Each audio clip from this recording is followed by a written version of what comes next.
A reading from First Letter of St. Paul to Corinthians, chapter 2. When I came to you, brothers and sisters, I did not come proclaiming the mystery of God to you in lofty words or wisdom. For I decided to know nothing among you except Jesus Christ and Him crucified. And I came to you in weakness and in fear and in much trembling.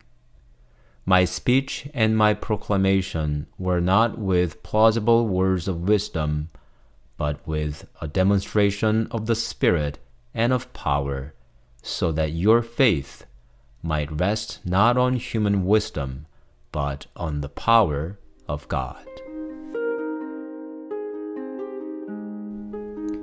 Materialists, such as communists, accuse religion of enslaving unenlightened people by unfounded fear and false hope. This kind of criticism of religion is prevalent not only among intellectuals, but also among those who are enlightened by the social media these days. They think religion is an apparatus to manipulate the public to build or maintain social order and to gain political control.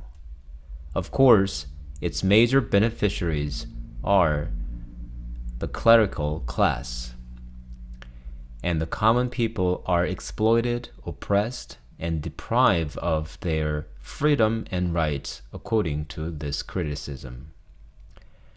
I will not argue against these observations and opinions. It is a historical fact that many religions went through corruptions and perversions. What I like to ask is how religions fall into self-contradiction and become toxic. To this question, St. Paul sheds light in his first letter to Corinthians as we hear today. In this letter, St. Paul tells us his work of evangelization does not depend on human wisdom, lofty and plausible words, or eloquence. St. Paul proclaimed Christ crucified with a demonstration of the Spirit and of power.